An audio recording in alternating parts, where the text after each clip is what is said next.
Folks, good morning. Going to go ahead and open up the waiting room so people can start coming in. It's right at 10 o'clock. I'd love to get started. I know that many of us are going to be jumping directly from this meet going into the budget hearing that's scheduled to start at 11 o'clock. So we will do our very, very best to make sure that you guys are all able to get in, get the information, and get over to that budget hearing information or that budget hearing meeting just as quickly as we can.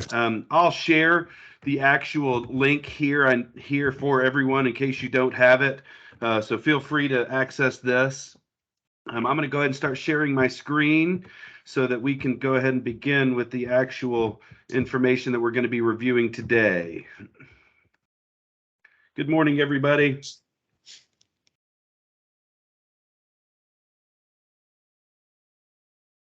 Should be coming up now.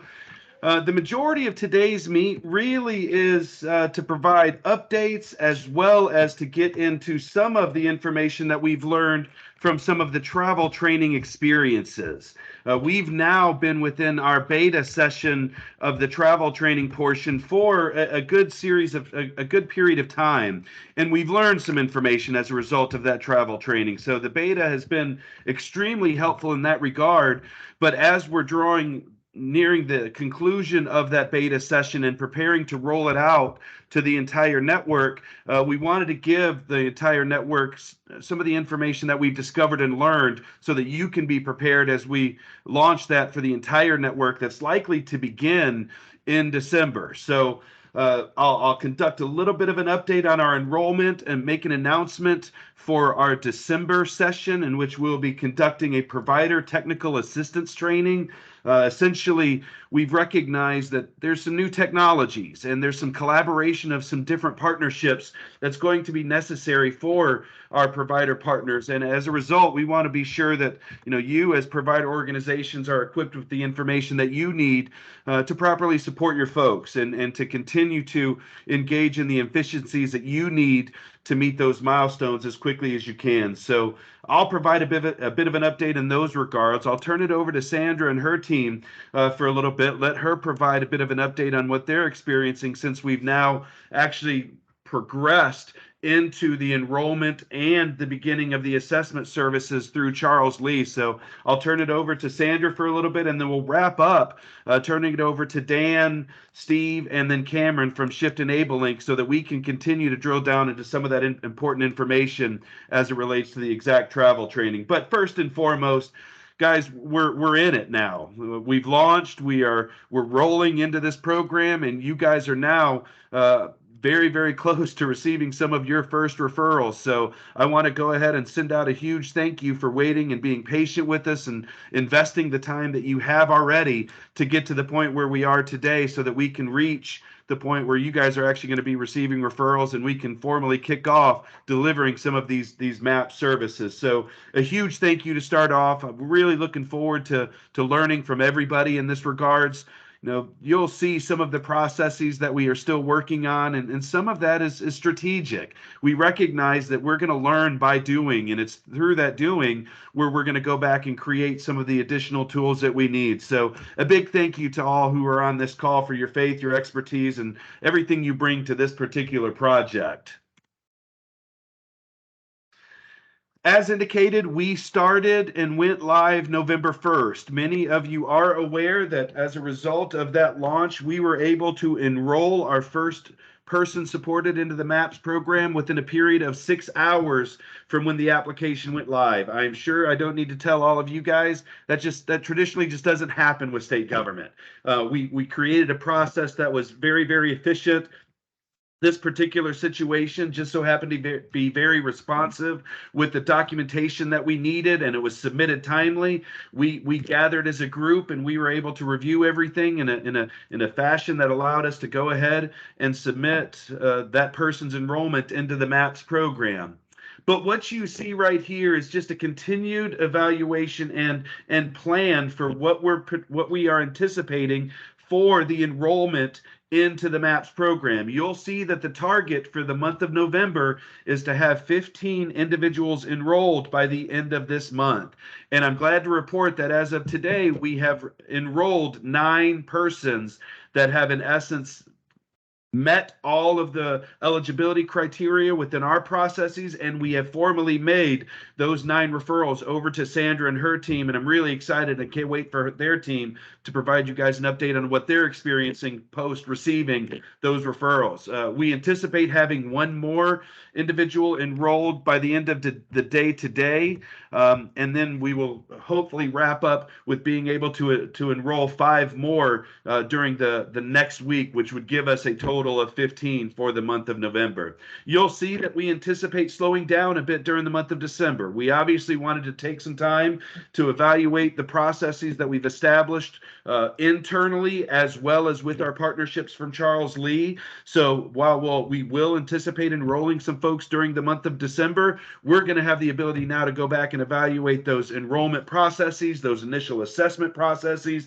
and we should anticipate beginning to see some of those processes for how Charles Lee is making those referrals to the provider network. And so we thought it would be valuable to go ahead and recognize that we need to spend some time evaluating those processes before we keep our foot on the gas and begin enrolling all of the folks that are currently in our queue for consideration.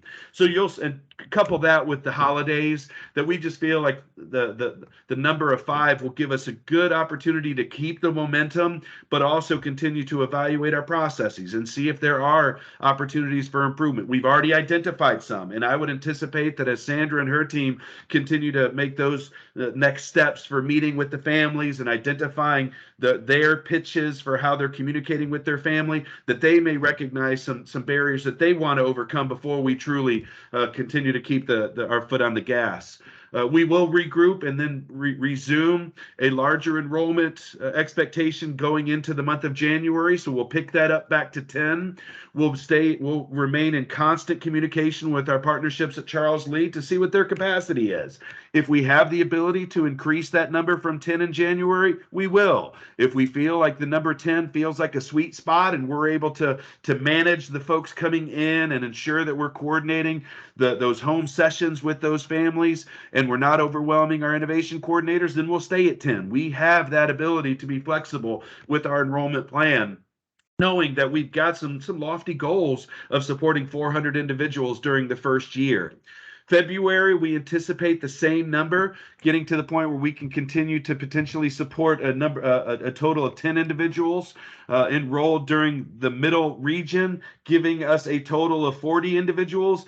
And then things really start to get exciting when we get into the end of the first quarter in 2023. You'll see that we kick up our enrollment numbers for middle, as well as we begin introducing East. So East, I'm going to go ahead and start pointing the finger at you guys, saying, hey, you guys are, if you follow baseball, you're considered on deck right now. So if you guys are properly preparing, getting your staff ready, scheduling the needed training so that when we do launch in March, you guys will be ready to hit the ground running. And fortunately for you guys, you will have had the opportunity to learn from some of our processes that we've tested and trialed within the middle region. Ultimately, again, this doesn't conclude, but we do wrap this up all the way through the end of the 2023 year when we make that progression into West around July. So these are the targeted numbers for enrollment, and we'll continue to work towards these, obviously touching base with our partnerships at Charles Lee and our provider network as we continue to progress. We currently have received 59 applications for consideration. This is our current queue right now. You will see that anytime an application is submitted on our website, they go into our SharePoint site that we obviously share with our partners at Charles Lee, and those applications are queued and organized in a capacity of where they currently are. At this point, there are 3 that have been referred to the Innovation Coordination Agency that Sandra is monitoring and managing and awaiting to assign to her innovation coordination team. There are 2 folks that have actually submitted enrollment applications that have been deemed ineligible because those 2 folks, in both cases, were already receiving a traditional long-term services and support such as ECF. And Katie Beckett, use this as a reminder that if you're coming across folks in your community and you're introducing them to the MAPS program, unfortunately, individuals who are receiving long-term services and supports through ECF 1915 or Katie Beckett, they would be ineligible to receive the MAP services as well. So we've had 2 that we've had to submit ineligible documentation to those particular persons. We have 34 applications from the middle region that are sitting on the desk of our department. Essentially, when an application comes in, it makes its way to our SharePoint. We have a dedicated intake enrollment coordinator who's reviewing those applications to determine initial eligibility criteria.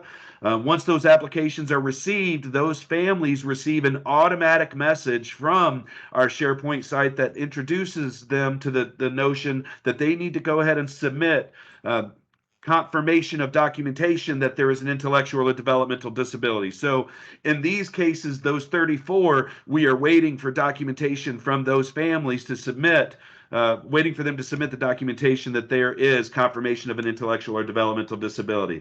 Our intake coordinator is following up with those 34 persons on a every other day or every 3-day basis, touching base via phone or email to let them know that we simply can't progress with the review and finalization of their applications until we receive that documentation. You'll see that we've received applications for 14 persons that are not within the Middle Tennessee region. And that's that next category right there where it says on hold for regional rollout. So our SharePoint site has been programmed to the point where if somebody submits an application from the East region, those persons will receive an automatic correspondence acknowledging that we've received their application, but we're not processing it as we're conducting a phased rollout within the state of Tennessee. And we will reach out to those persons when the rollout begins in their particular region. I think of the 14 that are currently in this on hold status, 10 or 11 of them are from East Tennessee and 3 or 4 of them are from West. So once again, for those providers that are on the on deck batting circle, there are folks already expressing interest in the East region. And I'm sure as we continue to progress into that region and we ramp up our marketing strategies in that particular region, we could anticipate seeing higher numbers of interested applicants over that region as well. Really exciting for the next category you see, the PCSP, planning in progress. I'm not going to steal all of Sandra's thunder, but this is the point that lets us know that her team is currently working on the actual assessments for 6 persons. And they've even potentially even received documentation back from the families on the assessments that they're conducting. So this is extremely exciting. It's essentially the next step in the progression. Once we make the referral to Charles Lee begins their processes of the PCSP. So this is an observation that we are getting very close to being able to begin submitting some referrals to the provider network. So you guys be ready for those when it comes. And then the last 2 are just a test entry. This is simply just myself and Dennis Watson as we are continuing to test some of our systems of how we're collaborating within the SharePoint to notify AbleLink or any of our other partnerships through the actual application process.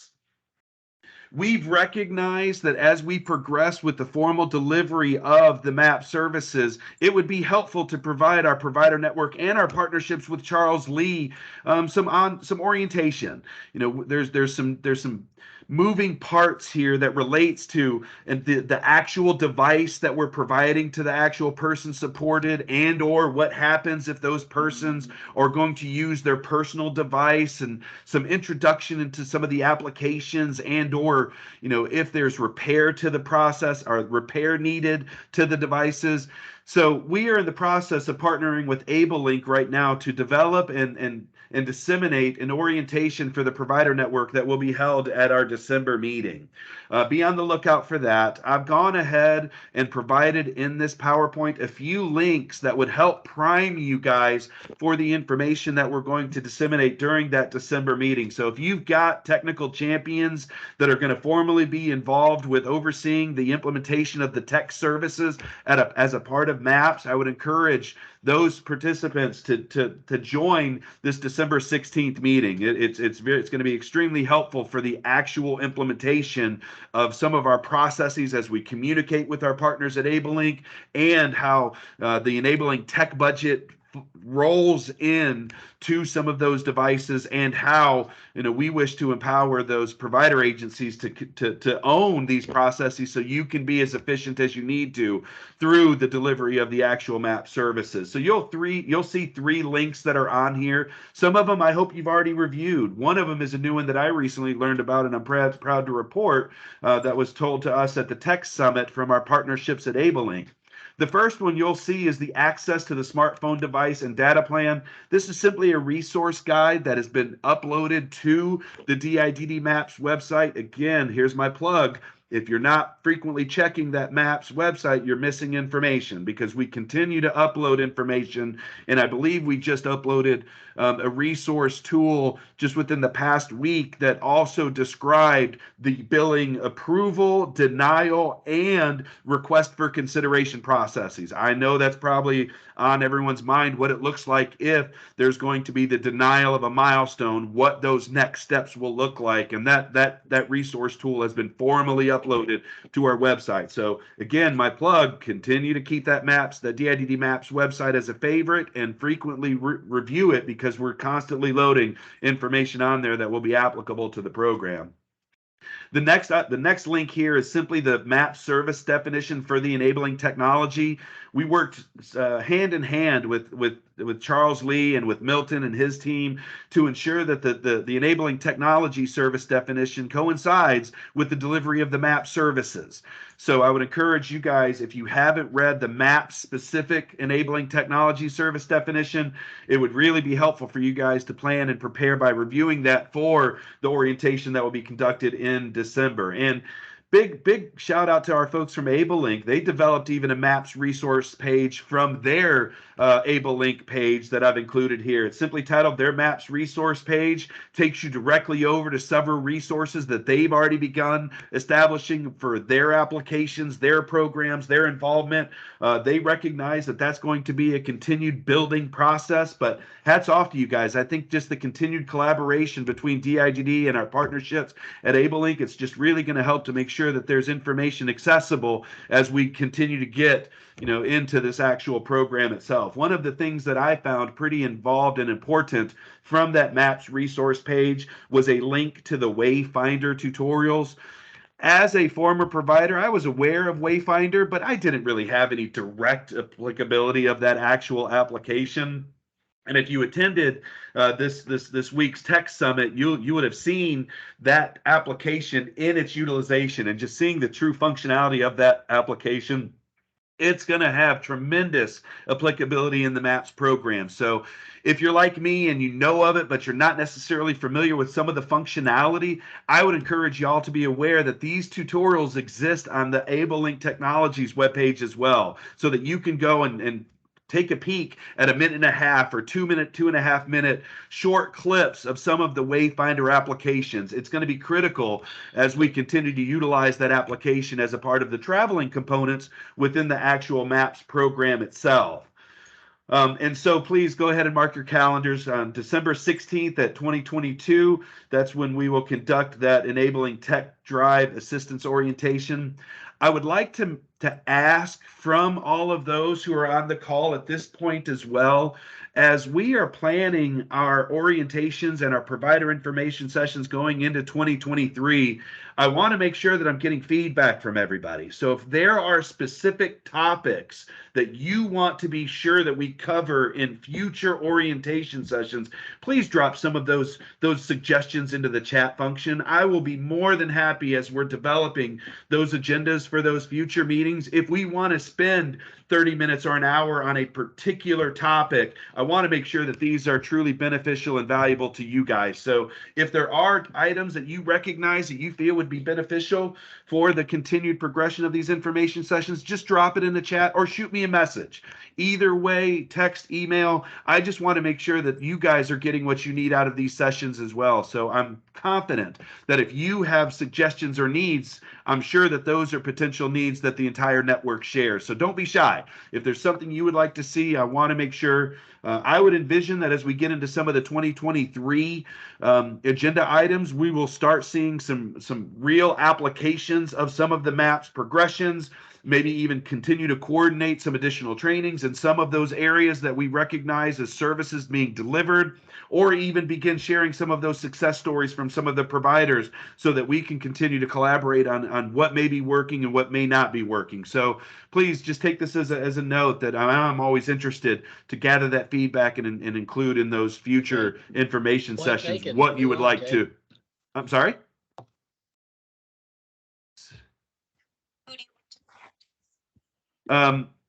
With that being said, I think it's time that I go ahead and give Sandra an opportunity to go and describe an update on her end, what she's experiencing. So, Sandra, I just put a couple of things up here on the agenda. If there's anything you want to spend some more time, please feel free. You've got about 15 or 20 minutes if you'd like. Otherwise, we'll spend the rest of it with Cameron and Dan. Take it away. Sure. Good morning, everybody. And thank you so much, Jay, for especially covering the numbers of where we are. So I'm going to try to go back to the point where you shared the referrals that we have. Guys, it is super exciting times here at Charles Lee Center. I definitely want to share that off the top because we did receive our first 9, and we have 9 that are currently in the person-supported planning progress piece of it. We're actually Charles and Libby, 2 of our coordinators on board, they have had the wonderful opportunity of making initial contact with our families, getting the assessment document to them, and now we're receiving them back. And we're in the phase, as you guys may remember, may not remember, but the person-supported transition protocol has 4 phases. We are in phase 1 with these 9 for sure. And what we're doing currently is scheduling our one-on-one visits. Today's date, we've actually had 1 in-person visit with Charles and one of his families. And I will say that just truly excited me because our team is meeting, I think, at least twice or 3 times a week now, just really keeping ourselves updated on what process and what's taking place. But what we've learned is that our families who were determined eligible, the ones that have touched our caseloads now, are just excited. Very welcoming, very appreciative to even know that, an application was submitted on November 1st and their second contact through Charles Lee has already taken place where, a phone call was made, an email was provided, and now we're in that point of we're scheduling our one-on-one visits.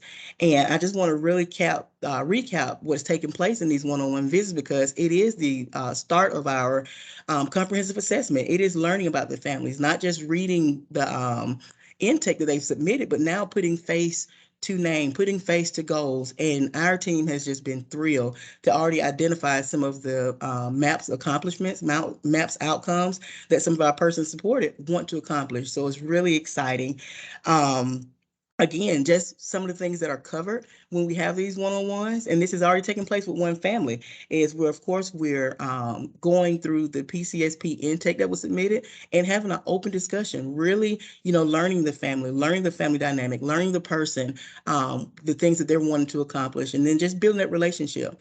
We're also assessing for those cell phone needs at this point and just learning, will they be getting a cell phone provided? Will they be using their own? Still some kinks and some different things that we're learning along the way with this particular part of the assessment. But at the same time, just want to reiterate that's one of the things that's being covered at this time. Also, in this one-on-one, again, addressing some of those goals. What are some of the outcomes that our person supported want to accomplish? And just from Charles' experience, he has shared with us, even what was documented on paper, it really comes to life and it really allows, the person in the program to say, or the parent to say, hey, we've said this, but man, we want to talk a little bit more. And, how has this, either hindered us in the past or things that we really want to see grow? And we feel like MAPS is going to allow us to do it. So having the verbiage and support from the family and in these conversations is really helping us to be able to, put a plan in place with all those are included in this particular meeting.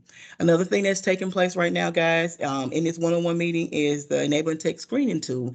And so again, we've only had one in-person meeting as of today's date. But like I said, just gleaning from that particular conversation, working with, talking with Charles and just kind of learning what took place, successfully was able to create that awareness about enabling tech with this particular family, find out where they currently are, and just really get an idea of their enabling tech comfort in this first conversation. And he was able to share that the family was way more in tune, prepared, excited about enabling tech than they thought they were, so just having these moments of conversation and awareness has truly just been, enlightening just from hearing from the first one. And the last thing I want to bring up that is taking place in this one-on-one that has already occurred, again, is the introduction of the VCRM. That is something that our team is making sure that we communicate, we create that awareness, we make sure that our families know about what that is, because again, that is that vehicle that we're going to be utilizing to get those MAPS components, get all of that information included as we build out the plan. So we do not want, by the time they get to, to you guys with service provision, where they're learning about VCRM for the first time. Charles was able to share what his VCRM looked like, the one that he created, his base map, and he said his young man, his person supported, was blown away. Eyes was lit up like, wow. And mom agreed. He is no stranger to maps. He's no stranger to cell phones. This is going to be great. And again, just ensuring that, we communicate to our families. It is going to be a process. It's going to be, a lot of learning in between. There's a lot of things that we're, navigating together, but really building this relationship on the front end. And so I will say, again, one, in-person assessment done, but super excited to know that Libby, she's scheduling, I think she has two. Libby, correct me if I'm wrong, you have two scheduled for next week. Is that correct? Yeah. Yep. Absolutely. Two scheduled for next week. And then Charles actually has his second assessment in-person visit. Assessment in-person visit. His second one-on-one visit on today. So we are really using a lot of time, after our first assessments now, again, just to see, is enough time allotted? How are our families engaged, and are our persons in the program able to, build that relationship, ask those questions, so that the next step, the next phase that we enter into, which is truly right around the corner, as we're preparing to send out those referrals, we have, a really comprehensive assessment. We have a lot of information that has been communicated, documented, to build out a strong referral to send to you all in the network. And I will say that's where we are headed, like within the next 2 weeks.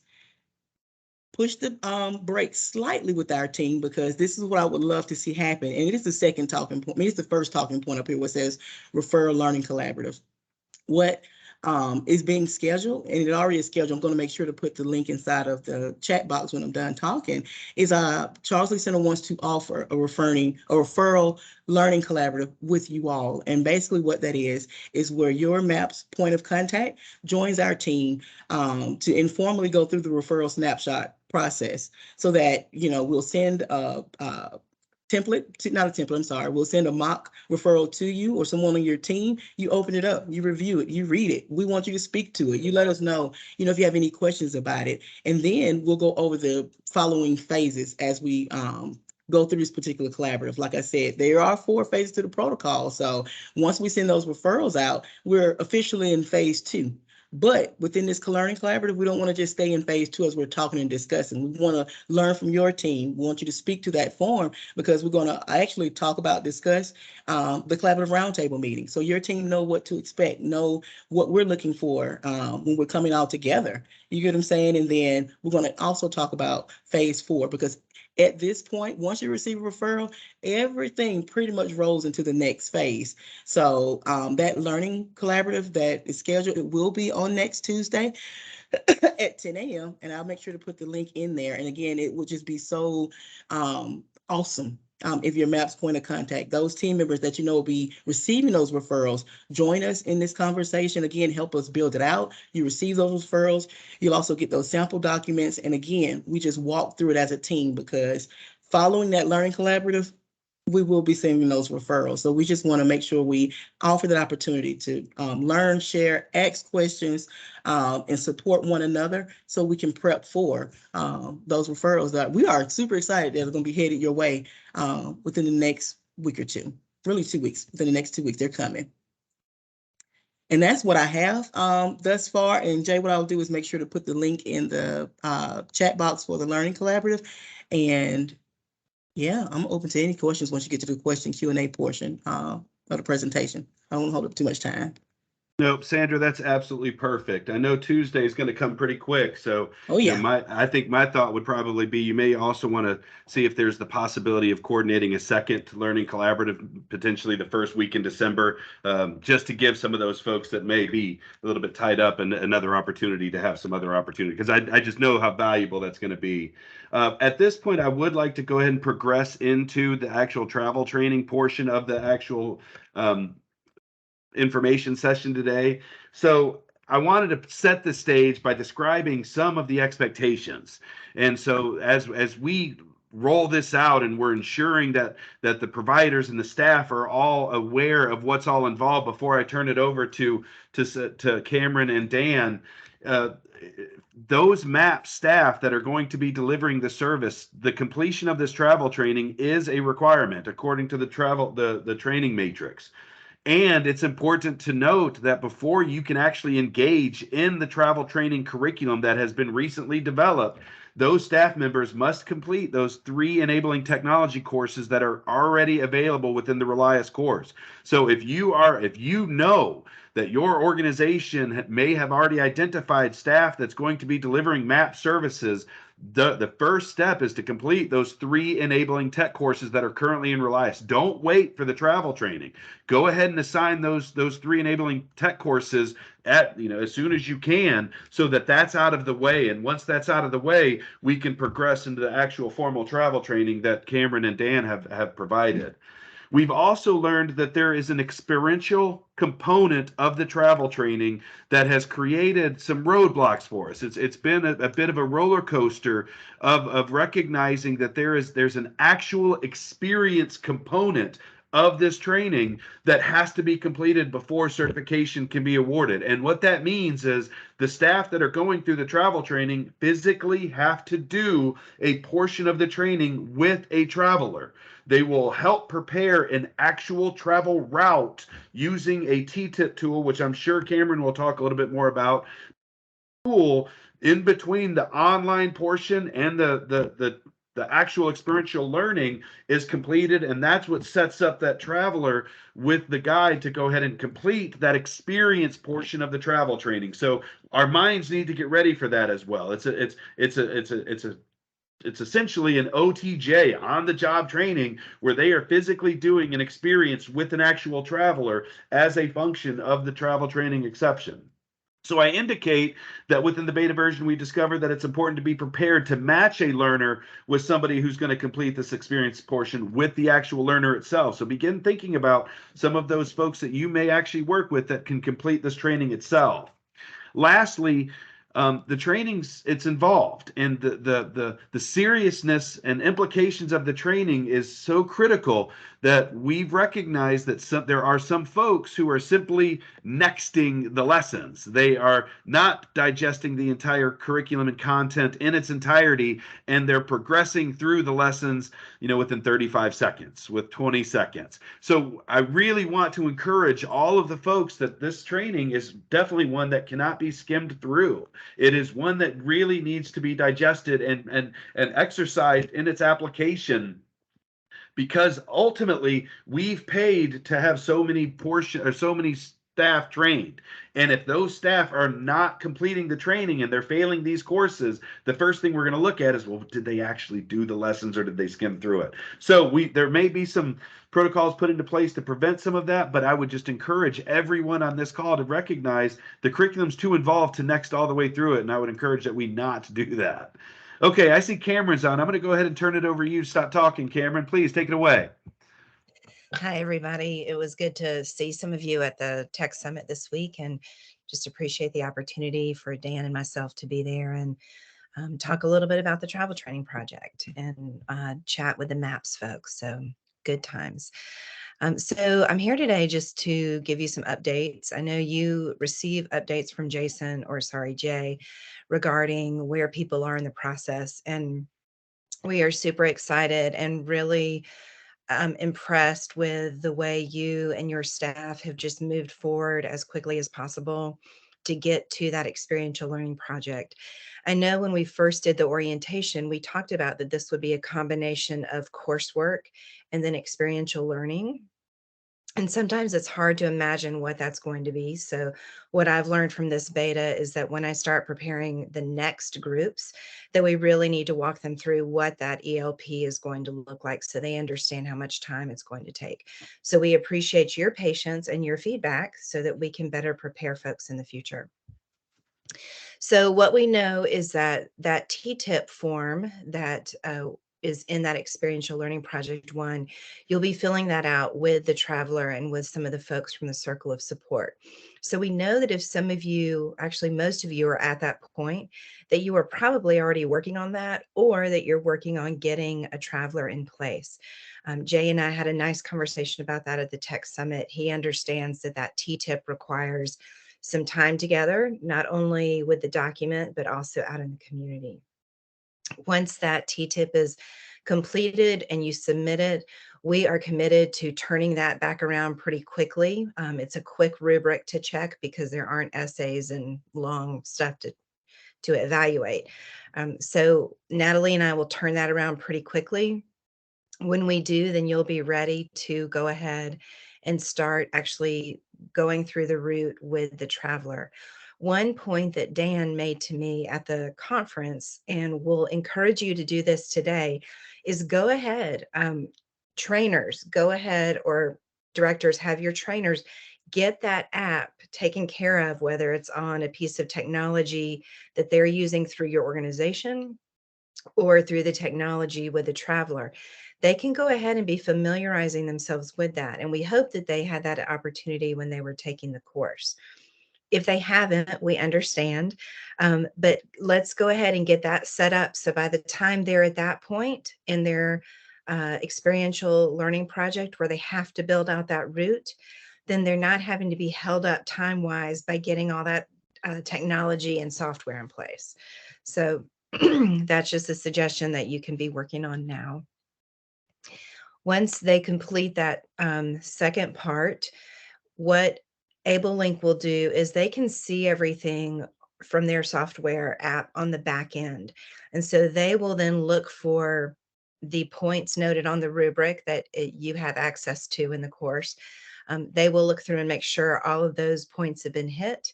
They will let us know if it's a pass or fail, and then we turn around and submit you as a pass or fail. The goal here really is to give you that opportunity, you as the trainer, but also you as the traveler, to come together and do this in the community safely, with hands-on opportunity, so that as the traveler starts moving into more natural opportunities with the technology, the trainer can kind of step back some, and everyone feels comfortable moving forward as such. I know the big issue sometimes can be that some people are concerned about safety or being out there alone, or that their loved ones are out there alone. And so we really want to assure those people that your trainers and your travelers have had both ample learning experiences, but also opportunity to practice before we just move into what we're calling a more independent level of travel. So are there any questions for me from the trainer curriculum end of things?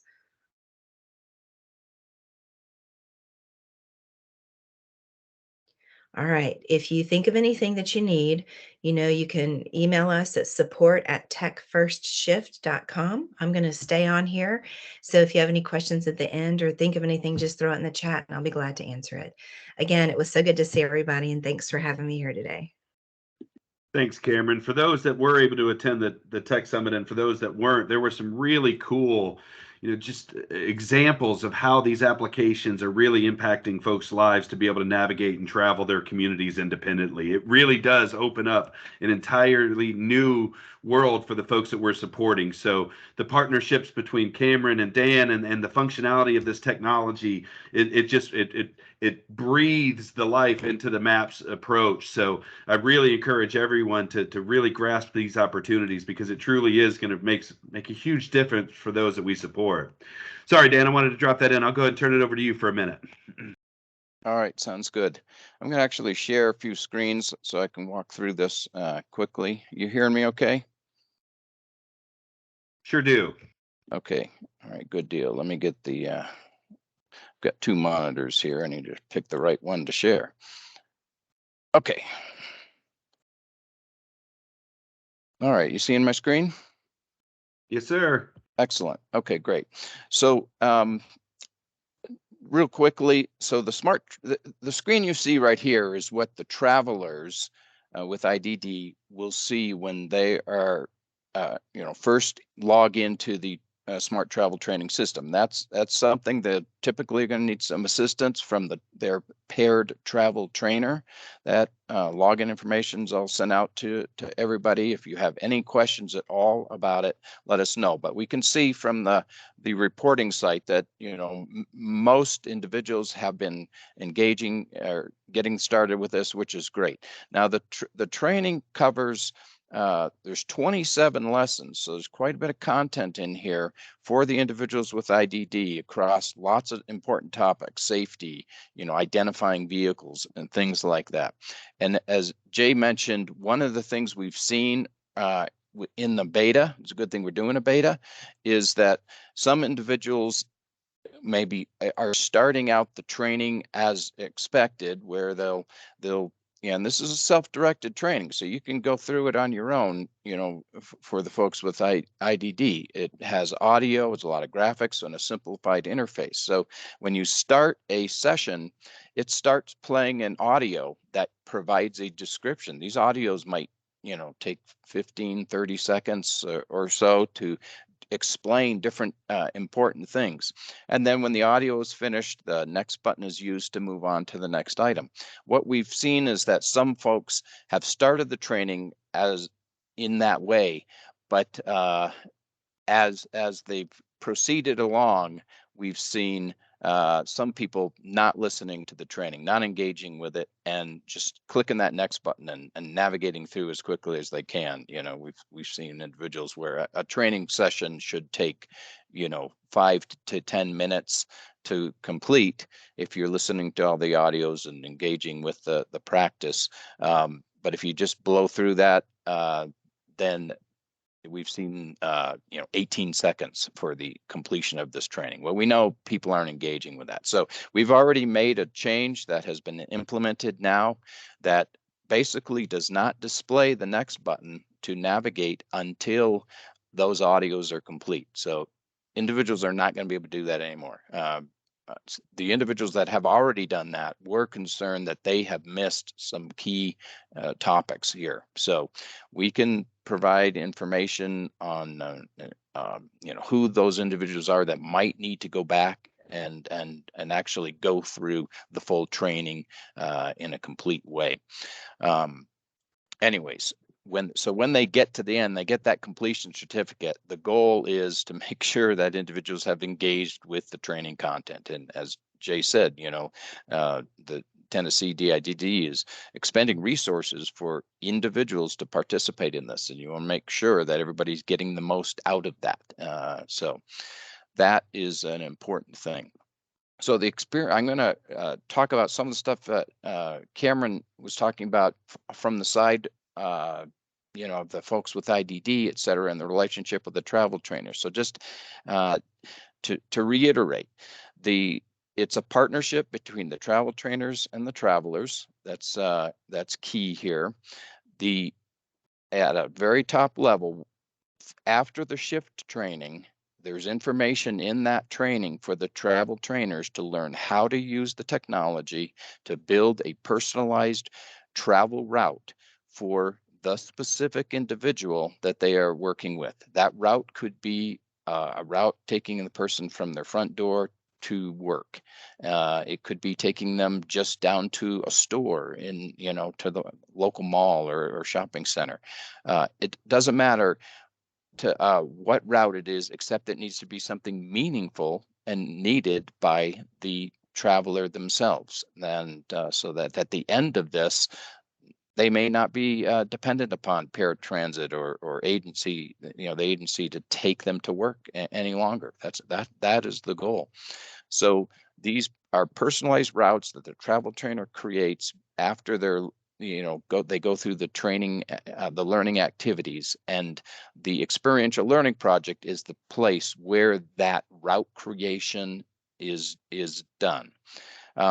Those routes then are transferred by the travel trainer through the cloud services here to the end user's device, whether it be the Maps phone that they're providing, and I'll talk about that in a bit, or their personal phone. It'll have the Wayfinder app on those devices. So the route that you create in the experiential learning project is the same route that the traveler uses for their part of the experiential learning project. So the trainers then apply their travel training skills that they've just acquired through this process and demonstrate that they have acquired and learned those skills before they get certified.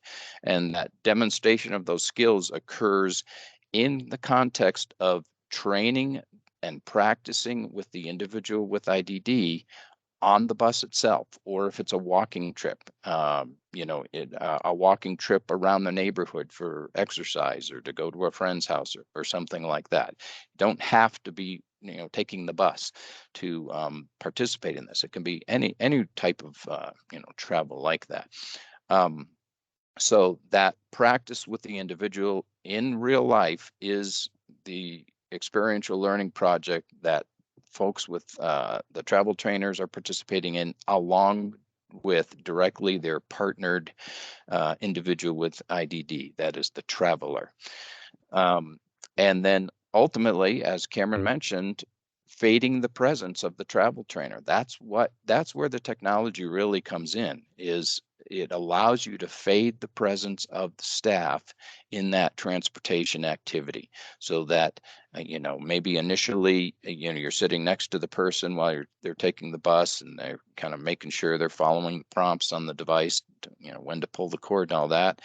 The next step might be sitting in the back of the bus and not sitting right with the person, and kind of observing as they go. When we did development of the Wayfinder system years ago, the initial systems, that was part of the fading, and it progressed to the point where we actually followed the bus, the individual. Once they get on the bus individually, we got in a car and followed that, so that we could assist the individual once they got off the bus, or if they didn't get off the bus, and communicate with them and assist as needed. So fading the presence of the staff is the ultimate goal, but we don't expect that to be happening during the experiential learning project. The experiential learning project is creation of the route, utilization of the route with the individual with IDD. So let's talk about the phones a bit. So the Maps phone, if you were at the conference the last few days in Tennessee, there in Nashville, you may have seen it, but Jay has one as well. This is what the screen looks like for the Maps phone that's rolled out for individuals. It's a Samsung Android, state-of-the-art, brand new phone. It's a great phone. Has T-Mobile service on it. It includes an OtterBox rugged case. The apps that are included, you can see the AbleLink, Wayfinder, Endeavor, and Visual Impact. These are the 3 AbleLink apps that it comes pre-installed with. And then all the Google apps down here are what's used by the VRCM project. I got that backwards on here. It's the VCRM, not VRCM. Okay, threw me off. Now, so a key thing about the phone that you get with the Maps phone is these apps are pre-installed and they're pre-registered with the mobile device management that ABLE is doing here. That allows us some capabilities for support that are not there if the individual is using their own phone. With the mobile device management, we can actually pull up on the screen on remotely that individual's screen and provide assistance if someone gets stuck somewhere, if there's a problem they're having. Those problems can be, resolved much easier through the mobile device management system. So that's an important component of the Maps phone.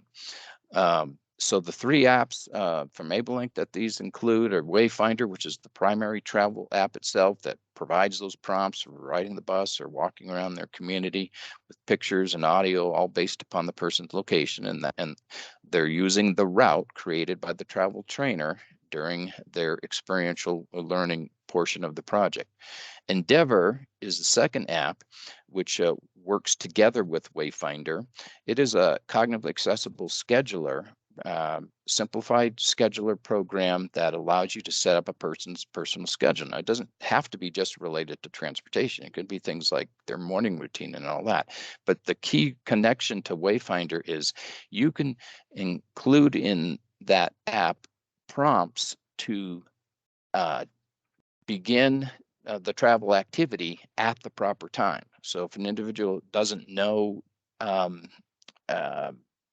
or has difficulty with when to head out the door to go catch the bus, Endeavor can help with that. It can you put in a picture-based prompt with audio that says it's now time to go down to the bus stop. And when they click the button on their screen, it actually launches the Wayfinder app and selects the route. So it's a seamless integration between Wayfinder and Endeavor. That's why that is included in this package here. The third app is Visual Impact, and that is a tool that you can use to create step-by-step instructions for individuals with pictures and audio to assist with this process. So a task might be your pre-trip checklist or getting your backpack ready, where you can have a picture of the backpack and then a picture of a water bottle and a picture of a bus pass, and go through and provide those step-by-step instructions to help an individual prepare for that activity. That also connects with Endeavor. So you can have those instructions come on 45 minutes before it's time to head out the door, and go through those instructions for the individual so that they're all ready to go. And then a little bit later, Endeavor will launch another prompt that says now it's time to head out the door. So all of these work together symbiotically. And then, as I mentioned, that the apps also the phone also includes the apps needed for the CRM project. So all right, let me go to the next slide here. So personal phones can be used in this project. If the individual already has a phone and they're utilizing that, the goal of Tennessee DIDD has been to allow that and support that. But be aware that that adds some additional steps that have to be done by the travel trainer, because that the phone isn't pre-configured to work with the project. The first step is validating that the personal device is going to be sufficient to run the apps. It can't be using like an old flip phone, for this. Or sometimes if you have an older phone, the battery really doesn't hold up very long. And while the individuals are out in the community with Wayfinder, that you want the device to be operating so that they can get those prompts. And so those are key things to validate whether the individual's phone is going to work for the project. The apps I mentioned, Wayfinder, Endeavor, and Visual Impact, all of those then need to be downloaded and installed and registered on the individual's device. So those are steps that are additional steps that the travel trainer or some other person that is in the individual's life can assist in getting that phone rolled out for them and set up for them. there's no mobile device management when the individual's using their own phone. So we can't do things like locate a phone if it gets lost, or do that remote support that is possible with the T-Mobile phones that are provided through Maps. So getting the devices registered and set up, that's what Cameron was talking about. You can do that now. Even if you haven't started the training or completed the training, we encourage you to do that as quickly as possible, so that once you get to the point of doing the experiential learning project, you're all ready to go. There's no delay that has to be done, that's in there because of the apps not being in place. So, Shift and ABLINK together, providing the necessary information for downloading those apps and then registering the apps. And I'll show you that a little bit more about that in just the next screens here. So with Wayfinder, when you get the app downloaded, to connect it to the travel training ecosystem, you basically go into the settings. So when you launch Wayfinder, there's this little circle with an eye up in the top right. You tap that. It opens the settings page, and you go to the settings page for it's called the cloud settings. On this page, there's a login button. You click that login button. Then you enter the username, the password, and the agency code that's provided to you, those 3 bits of data. You click the sign in button, and then you come back to this, and it says logged in as. You can see a screenshot of mine, DKD, that's me. And a key thing here is their enable location tracking is not on by default. That is what allows the routes that the individual travels while you're doing the experiential learning project to show up in the cloud system, for us to be able to evaluate and approve that an individual has completed the route correctly. We won't know that until you turn on that enable location tracking option. So that's really important. After you log in with Wayfinder, you turn on that tracking option, and then we can see those routes as they're completed. That's an important feature too, as down the road, as say members want to have that oversight to know that the individual's not getting lost in the community, where they're at, how they're progressing with their trip to work. That option is turned on. When that option is turned on, that insight can be provided.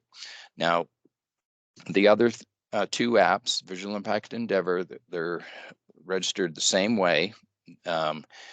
This little circle with the eye, you tap and hold that to open up into settings, and then you enter a username and a password here and click the validate button, and all of this information is provided to you once again.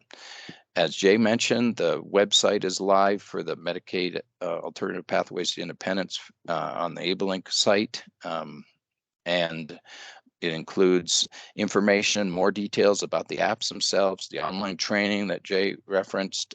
These are, we call them 4-minute tutorials. They're short 4-minute,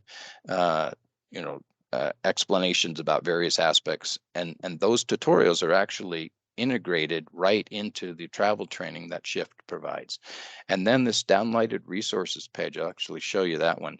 When I click on that, you'll see a variety of useful things here, like the quick start guide that you get when the phone comes. This is kind of the information that comes on the phone when you get the phone from ABLINK, or the Maps phone.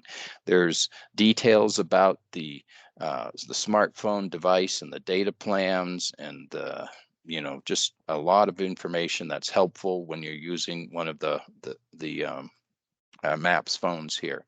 In addition, there's the entire user manual here for the Galaxy phone that you get. So lots of great content, and make use of that if you like. So with that, I'm done. So if there's any questions, I can field those. I'm going to stop sharing my screen and hand it back to Jay once there's any questions been answered.